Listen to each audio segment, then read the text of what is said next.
Hey, what's up, Fastlaners? Ryan Daniel Moran here. In this video, I'm going to be sharing with you how you can raise your prices when selling products without isolating your customers, even if your competitors are charging less money than you, so that you can keep your profit margins high, sell more, and still be cool in the process. So I'm going to be sharing with you a few strategies on how to do that, which makes getting to the $1 million business point a lot easier. Let's do it. You know, high-priced products don't necessarily need to be the best. For example, I once hired a clothing, what do you call it? A fashion, what do you call it? Wardrobe? Personal shopper. You got a I once paid somebody to dress me. This is how they dressed me. Look at this. I was like, I don't want to look like I'm a dad.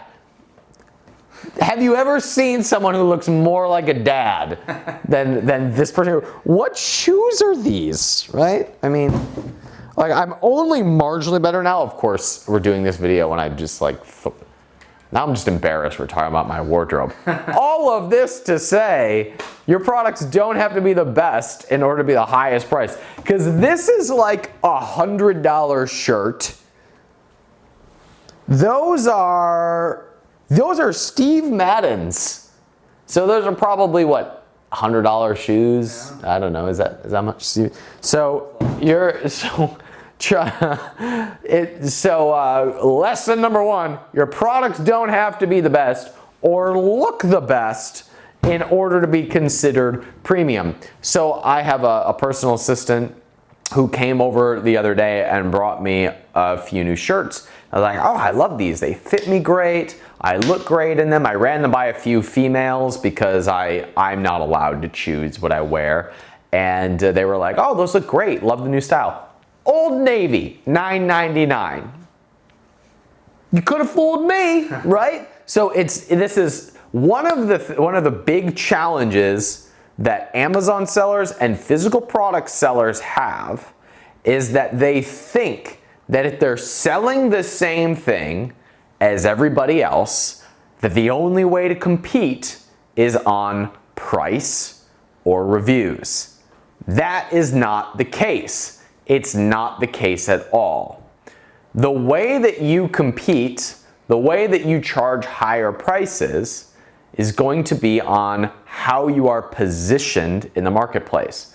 If you keep watching, we're going to go through how to make a few tweaks to the products you're already selling in order to get that profit margin up and sell more. Not just sell for more money, but sell higher quantity. A great example of this is one of our competitors at Sheer Strength, which is a company that I started in 2014. I was acquired by a private equity group a few years later. I'm still an owner in the business, but I'm not in the operations anymore. We had a competitor that on one of our products, we were the number 2 seller in the marketplace. We could not beat this guy, right? Our product was better, and we could have sat there on a mountaintop. I could have done this and gone, our product is better. Our product's better. You should be buying our product. Could have done this all day. We have a better product. Here's why our product is better. This ingredient is better than, right? I could have done this all day. It would not have mattered. It doesn't matter. Saying better doesn't mean anything. Better is not a differentiator. And by the way, price is not a differentiator. So here's where I'm going with this. We couldn't beat this guy. We could not beat the guy who was ahead of us. We were number 2. This other dude was number 1 on one of our products. And I'm a good marketer. So I'm sitting here going, why can't I beat this guy? Now, most people, when they hear this part of the story, they say, well, you know, what were your prices?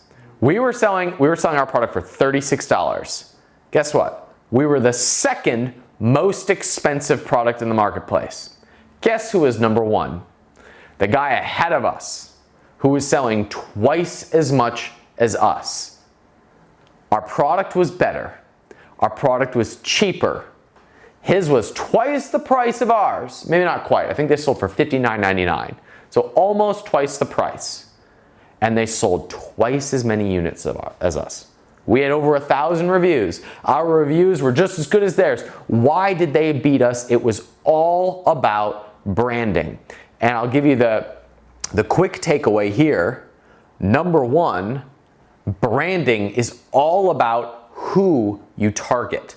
So many people, especially like Amazon gurus, will talk about image quality, and that's stuff like image quality, headlines, packaging. That's all important. It's all great. But at the end of the day, what matters is who it is that you're targeting, and does your brand communicate that your brand is specifically for them. So for example, this product that I'm saying in this example, the guy that we could not beat was targeting an older demographic.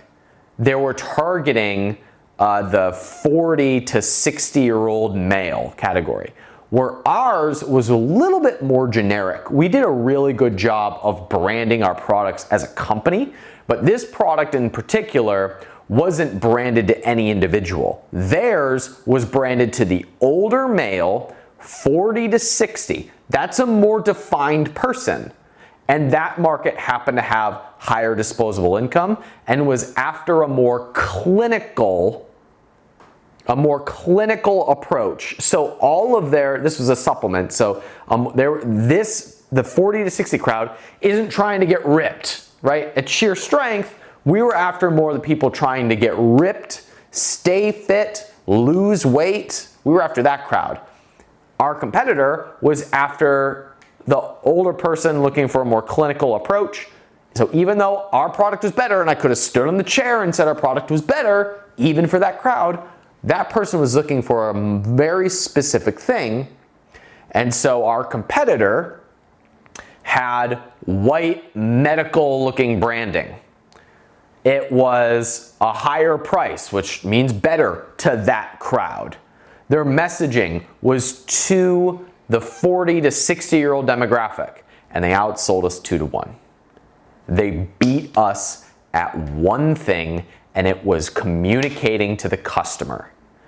Better is not a differentiator. Where's the emphasis on that, C-Money? Differentiator. No. Price is not a differentiator. Person is a differentiator. I cannot say that word. So lesson number one, branding and pricing both come down to the person that you're targeting and nothing else. Stick around. I'll go to lesson 2 next. So a couple other things that you should know about raising prices. And one of them is that just by making the decision that you're going to be a higher priced product or a higher priced brand, you force yourself to target a very specific person. For example, I don't dislike beer, but I prefer whiskey. So I drink whiskey. This was a gift. Someone gave this to me. I wouldn't have bought this for myself. I don't know if this is a good whiskey or not. I don't know. I buy Glenlivet and I buy Jameson. I don't know how much this cost, but this is not a low-level Scotch. Now, if you give Glenfiddich and you give Glenlivet to the same person, chances are they're not going to be able to tell much of a difference. They're just not. Most people don't have the palate to taste the difference of Scotch. In the same way, this week I was at a friend's house. They were laughing and bragging about their Trader Joe's $1.99 wine. And they said, this is my $1.99 bottle of red wine, 199 cents. All right, it was $1.99 wine. I know this much about wine. I know enough to be able to impress a group of people when I order. And I could tell the difference. They didn't care. It was red wine. The vast majority of people don't care, but there is a perception of value in price. So people will pay a premium for this or a different brand of scotch simply because it's more expensive and there is like some semblance of a perception of quality here, right? If it's a high price, it must be good. Now, I said earlier that price is not a differentiator. The person is a differentiator. But if you just raise your price, what you do is you isolate a certain part of the market that's price sensitive. What that means is your person is now the person who cares about not buying low-level products. So when you have a low-priced product and you're trying to target everyone, you have no differentiator. But when you raise your price, you have now cut off a part of the market, which is a really great thing because now you're targeting a specific person and that person does have a desire to choose a product of a certain quality and they will determine that based on price. So I am of the opinion, like I say publicly, I have retired from the pricing game. I have retired from price wars. I don't want to be in low margin businesses. And if I'm in a competitive market, I want to be the most expensive person in the market. And then we'll create an experience, branding, a nice box or what have you, that matches the price that we want to command. I look at things like an investor. I'm an investor in physical products brands. I advise physical products brands. And I have no interest, none, in investing in physical products brands that have this much margin. Unless you do one thing differently. And that's what we're going to talk about in lesson number 3. Hey, so here's a cool side note. Before we go to the last tip in this video, this is an average day in one of our offices. We have we actually have 3 offices, but these shoes, these are my favorite lifting shoes. So I don't do CrossFit. I do, I'm more of a power lifter, if you will. I weigh 165 pounds. I shouldn't call myself a power lifter, but I care more about strength than I do about CrossFit, right? But I have CrossFit shoes because they were recommended to me by a trainer I was working in the past, and these are just the best shoes for squats. Now here's why I'm telling you this. Even though I'm not the target market, the reason I bought these was for 2 reasons. They were recommended to me by someone of authority, my trainer, which actually would open up a very interesting conversation about influencers. I'm going to add that as a bonus tip in this video because it's relevant here. So since I didn't care, I'm not a CrossFitter, I bought on price. This color of shoe was on sale and I bought this color of shoe. Because it was on sale, I was not the target market here, I bought on a recommendation. But to the CrossFitter, will they buy a premium for CrossFit specific shoes? 1000%. So these are like $150 lifting shoes from Reebok. Now, why is it 150 bucks? Because they've nailed who it's for. They've nailed the person. When you nail the target person, you can charge a premium. Perfect example of what we talked about in lesson number 1. All right, so we're gonna add a bonus tip talking about influencers. Let's talk about that real quick before we go on to lesson number 3. Working with influencers, people do buy on recommendation from sources that they trust. So I bought these shoes because my trainer told me that I should buy those specific shoes for what we were going to be working on, like this brand, this specific shoe. Even though I wasn't the target market, I bought because it was a recommendation, which opens up an interesting conversation about influencers. Influencers are only relevant if they're coming from a position of authority and literal influence, buying influence. Some people mistake influencers for spokespeople, and they are very different. Very different.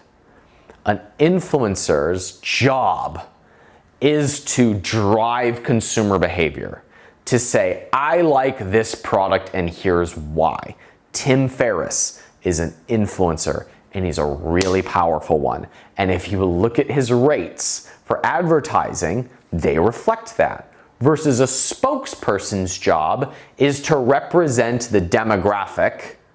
So it's why when you watch TV, when you watch The Price is Right, all of the commercials are old celebrities that the old target market that's watching The Price is Right at 11 o'clock a.m. on a Tuesday, all of the spokespeople are an older crowd because that crowd recognizes that person. Do you remember as a kid when you watched The Price is Right and you were like, who are all these old people that were on TV? They were spokespeople speaking to the target market about Colonial Penn life insurance and denture cream and whatever else there is being advertised.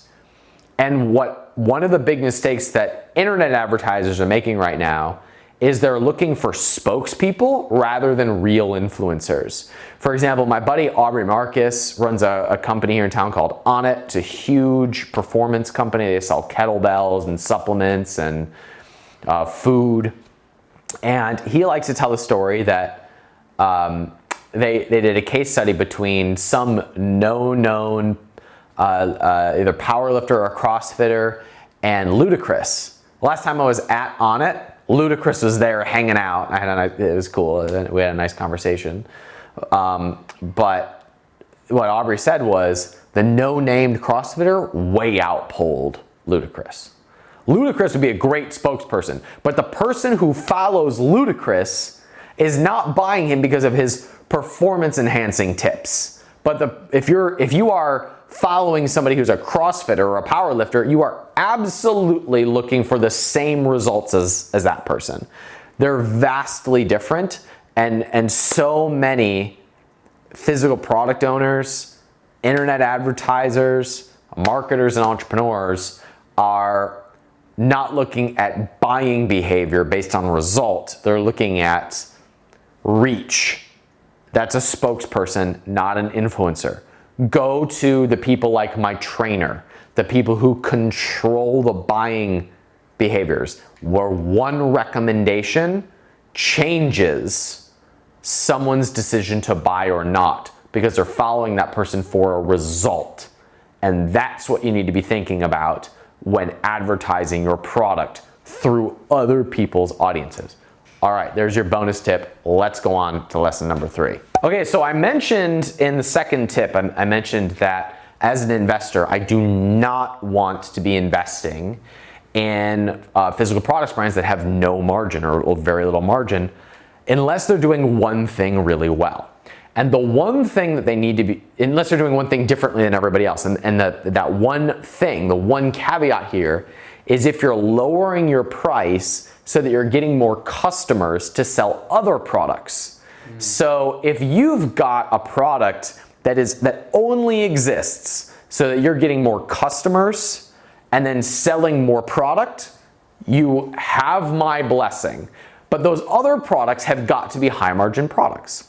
For example, may I pick up your phone, Yep. See money? All right, so this iPhone case, there's so much volume in iPhone cases, but I will never touch that market because what else am I going to sell this person? Am I going to sell them adapters? No, you get these from Apple, right? The iPhone specifically, if you buy an iPhone, what else are you going to buy? Are you going to buy a case? Are you going to buy adapters? Yeah. So what I'm interested in is, I call them gateway products. If you have a product that is a gateway to other purchases, for example, travel with me over here. This right here is an essential oil diffuser. You don't buy an essential oil diffuser unless you're going to buy oh, I don't know, maybe essential oils. So this would be a gateway to buying a lot more product. It's not like you just buy an essential oil and fill it with water and never buy anything again. This is only valuable if other things are being bought, essential oils. So in this scenario, you could absolutely compete on price. In fact, I would encourage you to make the best essential oil diffuser God has ever made. On the 8th day, he created the essential oil diffuser, right? That should be your aim. And charge as little as possible. But do not make the essential oil diffuser your business. You're not in the business of selling essential oil diffusers. You're in the business of selling to people who buy essential oils. So this is your gateway into selling a ton of essential oils that are super high priced. So it would be a mistake to try and make this beautiful essential oil diffuser and make that the business. Because now they're gonna buy this and buy all their other stuff from somebody else. But if you make this the gateway and your real business is all the other stuff that they're going to buy, you will win, because very, very few people think like this. Especially those of you who sell on Amazon.com or Kickstarter. If you sell on any channel, people who sell like on ClickFunnels or through their own website tend to be better at this because they have to get their advertising to ROI. But you Amazon people or you Kickstarter people tend to be lazier because you're just seeing where the buyers are and just throwing red meat to the lions. Oh, they're buying that, let's give them some of that. Which is a very fast way to have to compete on price and a very fast way to have to compete on reviews or images or all the stuff that doesn't matter nearly as much as the person that you are selling to. So if you play this well, you'll beat everyone else, because now you can focus on getting the customer, getting as many people as possible and selling way more essential oils than everybody else. But you have to recognize that that's the business, because so many people right now are seeing more essential oil diffuser competitors come into the market and freaking out. They're eating into my margins. That's because you did the first thing wrong. You didn't sell to the person, you sold a product instead. So if you're just selling a boring ass product without any other additional products that have a ton of margin, that are targeted to a specific person, you're gonna have a really hard time raising your prices. But if you're targeting and messaging specific to the person, like the CrossFit shoe, like the kettlebell for the person who wants to increase performance, like the scotch for the very high taste person, you can charge way more money, way more money. Actually, here's another bonus, because we're on a roll here. One of my oldest standing mentor, his name's Travis Sago. He likes to talk about how the way that you can always be in control of your profit margins is if you are perceived as the only solution to something. Because you have this mini monopoly on something. It's kind of like, as of right now, while we're making this video, CBD oil is highly regulated. No, it's not really regulated, it's just hard to get because a lot of places don't make it readily available. So the price is really high. It's kind of like I had an economics teacher in college who said he was from Croatia, and he would say, he used to talk about how he would smuggle Fender guitars across the Soviet Union borders, and people would be captured and killed for smuggling private goods in a communist country. He's like, so you know what I did? I raised my price because now it was harder to get, so I raised my price. If you're perceived as the only solution to something or a rare solution, your price goes higher. That is really hard to do when you're just selling product, when you're just selling essential oils. And it's so funny, you Amazon people don't even like to talk about the markets and the products you're in because you're so afraid that somebody else is going to copy you because you're selling products and not to people. But if you are the essential oils for cat lovers, guess what? You're probably the only solution for that. Now, that doesn't mean there's a market for it. But what I'm saying is, given that there's a market of cat owners, I lost my cat this week. That's why the gremlin got scared, ran outside, hopped the fence, ran into the fence, got hit by a car. This is a sad week in Ryan's life. I'm gonna cry on camera. This is not a therapy video. All right. So if you're selling essential oils for cat lovers, right, and you've got essential oils that are anti-flea, you put the essential oil in and the fleas go away, or it's calming to your cat, or gets rid of hairballs. I don't know. Guess what?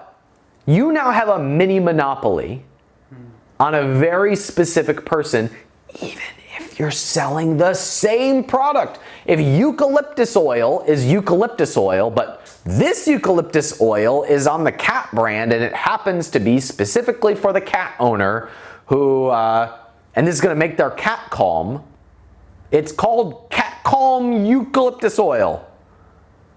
Just by changing the person, the price doubles.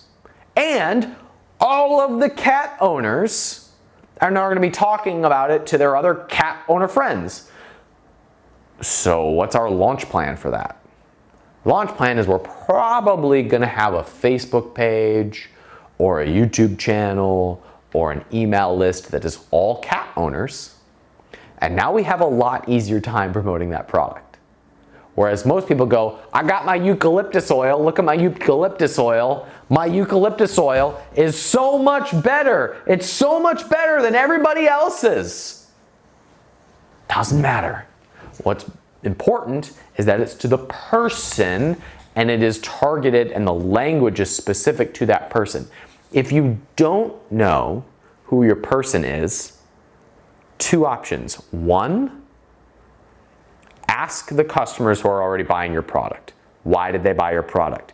You will find trends. You will find overlaps.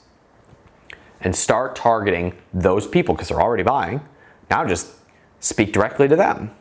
Number two, choose yourself. So make the product for yourself because you fall into a certain demographic. You fall into a certain race, creed, belief system, age, desire, a result that you want. These are all things that make up a certain demographic about who the buyer is. So if you start with yourself and you make products for yourself, you will probably attract other people like yourself. And it will probably look like you, be similar age as you. So what this does is it at least gives you some context to be able to choose who that is. So it frustrates me when physical product owners are competing on price and reviews and the questions are always about, how do I get more reviews? I have a competitor who entered my market. What do I do? You did the first thing wrong. Like I have seen products do 100 sales a day just on Amazon with 50 reviews or less and be twice the prices of everybody else. Why? Because the branding is to a person, it's not about the product. This is what amateur sellers and entrepreneurs don't think about. If you think about this, you win. Scout's honor. So these are the types of brands I like to invest in, which is why I get so fired up about this, because some brands are perfectly great brands. Sometimes it's not about the product you chose. Sometimes there's nothing wrong with you. Sometimes it's just the person that you're targeting that is the big difference. And if you fix that, you fix your profit margins, you fix your marketing problem. And we're doing this, we have this training about profitable product launches. Profitable product launches are easy when you know who the person is, because the person is easy to get in front of. But selling more product is really hard. It's really hard to grab eucalyptus oil and say, who wants eucalyptus oil? But it's really easy to say, this is the eucalyptus oil for cat owners. Where are all my cat owners? Where do they hang out? So we're doing this training right now, and 80% of the work is them finding out who their person is and getting in front of them. And if they do that, profitable promotions are easy. Profitable launches are easy. They're formulaic, they're simple, they're fast. You rank product faster, your Kickstarter sells out faster, your prices go up. It's easier to convert on funnels. Everything's easier when we do that work up front. But if you don't do that work up front, you're just always grasping at air. So, we'll wrap this up. If you found value in this, let me know in the comments, because I know this is a big challenge for a lot of entrepreneurs and a lot of physical product owners specifically, because all they think about is the product. And so when somebody else has more reviews or lower prices, they freak out, and it doesn't have to be that way. If you create a little tiny monopoly on the person that you're serving and give them exactly what product they want, even if it's the same product as everybody else, you will sell for more money, and you'll probably sell more units than everybody else, because there's plenty of cat owners out there. There are plenty of each demographic. Oh, and a bonus tip. Oh man, this is big. I regret saying this. That means that you can have multiple brands, multiple companies that sell the same thing, and the only thing that's different is the person that you're targeting. You could have 5 eucalyptus oils that just are marketed to different people, and they're separate companies, and you can sell all those companies, and now you have 5 sellable brands rather than 1. I just made somebody $1 million in that video. Boom sauce. If you like this video, let me know in the comments, and subscribe to the channel. Good to see y'all. Go do this shit. It freaking works. Bleep out that curse word. See ya.